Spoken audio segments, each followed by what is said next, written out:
everyone, this is Jaisa Titi Guzman, a first-year student of Philippine Normal University, Visayas. And for today's video, we will be visiting the historical sites and landmarks found in Negros Occidental.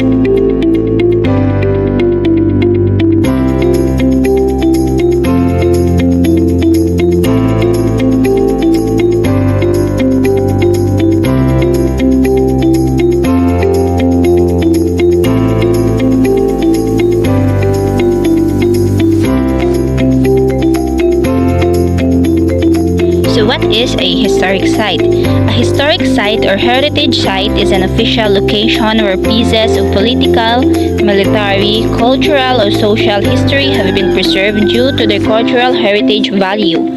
Historic sites are usually protected by law and many have been recognized with the official National Historic Site status. A historic site may be any building, landscape, site or structure that is of local, regional, or national significance. What is a historic landmark? A historic landmark means any improvement, building, or structure of particular historic or architectural significance to the town relating to its heritage, cultural, social, economic, or political history, or which exemplifies historic personages or important events in local, state, or national history identified in the municipality's comprehensive plan, which have been listed or are eligible to be listed on the National Register of Historic Places. Our first stop is La Carlota City. The Infante House in Hacienda Guadalupe, La Carlota, Negros Occidental was the home of Don Rodolfo Infante and Doña Rosita Sanchez. Built in 1929, it is a well-preserved example of a hacienda house set in the midst of a farm surrounded by a chapel, sugar mill, tenant houses, and sheds. It was declared a heritage house in 2021. Our next stop is the City of Smiles, Bacolod City. The Negros Occidental Provincial Capital is the seat of the provincial government of Negros Occidental, located at Gatoslaw Street, Bacolod City. In July 2001, rehabilitation of the capital was initiated by the late Governor Joseph G. Marañon and was inaugurated on June 23, 2004. On July 19, 2004, the National Historical Commission of the Philippines, under Resolution No. 9, declared it as a historical landmark. Our next stop is Talisay City. The General Anicito Lacson Ancestral Home was declared a National Historic Landmark by the National Historic Institute in 2002. The house was given to the General by a relative shortly after the Revolution. At this moment, we are going to Silay City. It is known as the Paris of Negros Occidental. The Delphine Ledesma Heritage House was built sometime in the early 1900s. This grand and beautiful century-old home was owned by Mr. and Mrs. Ledesma, where they raised their family.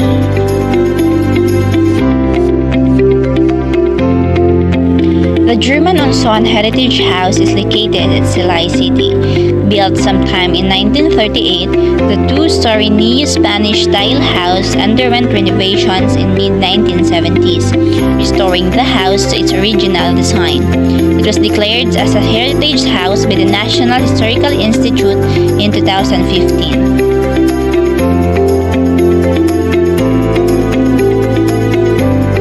The Bernardino Halandoni Museum, also known as the Bernardino Halandoni House, is located in Rizal Street, Silay City. It is the original residence of the late Don Bernardino and Doña Isabel Halandoni. The museum is also known as the Pink House because of its conspicuous pink paint that easily grabs attention. On November 6, 1993, the National Historical Institute declared it as a historical landmark.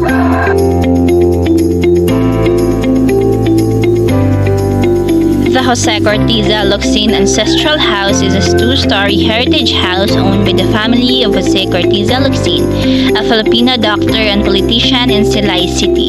Because of its cultural, architectural, and historical significance, it is one of the recognized and declared heritage houses of the Philippines by the National Historical Commission of the Philippines.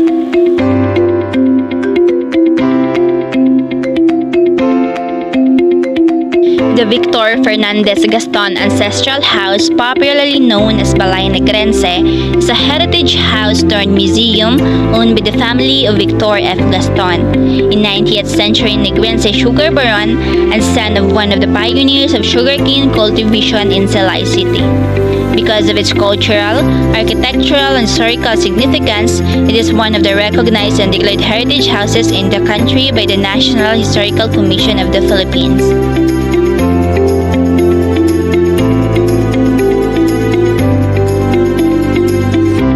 Popularly known as the house used in filming some parts of the 1980s movie Oro Plata Mata, the Jose B. Gamboa Ancestral House is a two-story structure. Unlike the museum houses in Silay, this house is not open to public.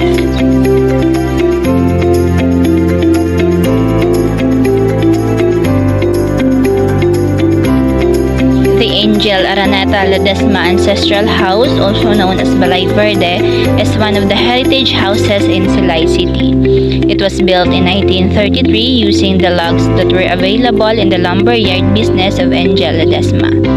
The two-story house combines the colonial plantation architecture and the American clapboard style that was popular in the revivalist era of the American period. In 1992, the family sold the house to an individual who later sold it to the government of Silay City. Eventually, it houses the Office of Culture, Arts, and Tourism of the city of Silay.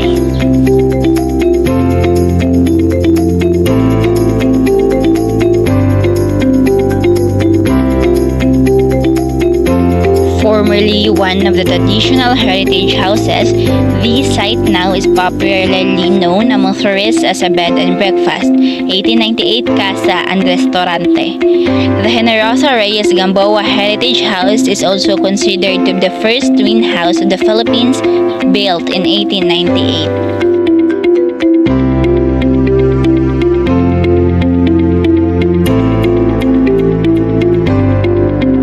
The two-story Digna Locsin Kunsing Ancestral House is also called the Red House. Now, the home of Judge Ronaldo Alan, this heritage house displays American period horizontal clapboard sidings with Art Deco grille work.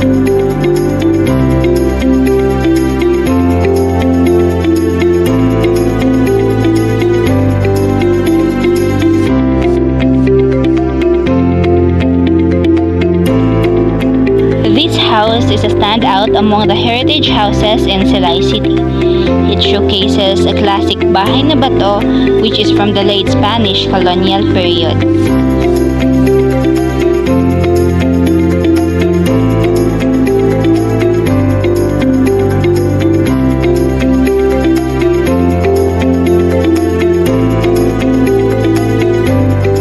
The Teodoro Morada Ancestral House is a two-story house owned by Teodoro Morada in Silay City.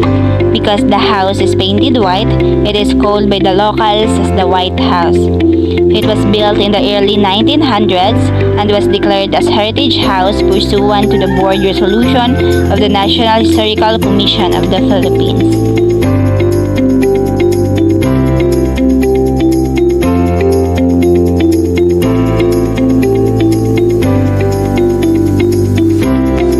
The Hofelinia Ancestral House is the residence of the late Manuel Severino Hofelinia and his family in 5 de Noviembre Street, Silay City.